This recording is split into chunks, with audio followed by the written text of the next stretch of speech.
এবার মুক্তি হলে কিংবা জ্ঞান হলে কি তখন বোঝা যায়, ও আসলে আমি তো ব্রহ্ম ছিলামই, আমার কখনো জন্মও হয়নি, আমার কখনো মৃত্যুও হয়নি।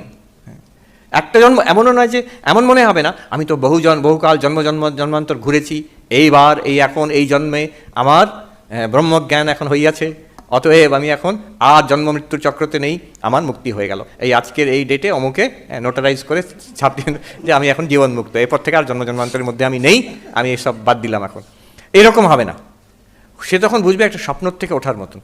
এই যে মনে হচ্ছিল আমি জন্মান্তর ঘুরছি, এই যে অনুভব হচ্ছিল, এটা একটা স্বপ্নের মতন, দুঃস্বপ্নের মতন, আমি তো চিরকালই সেই সচ্চিদানন্দ ব্রহ্মই আছি। আমাদের একজন মহারাজ এই তর্ক নিয়ে যে ক্রিশ্চিয়ানিটি, ইসলাম, জুডাইজম এরা তো একটা জন্ম মানে, আর আমরা হিন্দুরা, বৌদ্ধরা, জৈন ও শিখ আমরা বহু জন্ম মানি, তাহলে জন্মান্তরবাদ আছে কি নেই? তো এই নিয়ে একজন উত্তরকাশীতে খুব বড় অদ্বৈতবাদী সন্ন্যাসী তার কাছে গেছেন এই প্রশ্নটা নিয়ে। महात्मा जी कि महाराज एक जन्म या बहु जन्म? সেই সাধুটি জবাব দিল, অদ্বৈতবাদী তো, সে জবাব দিল, अरे महात्मा जी जब जन्म ही नहीं है तुम जन्मांतर कैसा, जब जन्म ही नहीं है तो पुनर्जन्म कैसा, आप मांडुक्य पढ़िए। তো সেই সাধুটি আমাকে সে বললো, এই দূর, এই অদ্বৈতবাদীর সঙ্গে কথা বলা যায় না, এগুলো অখাদ্য লোকগুলো, যাই জিজ্ঞেস করবে সেই ব্রহ্ম নালে মায়াতে পৌঁছে যাবে তারা।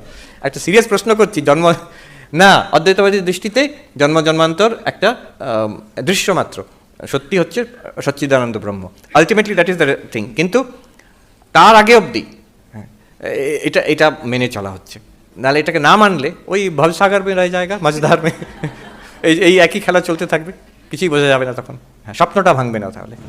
Thank you.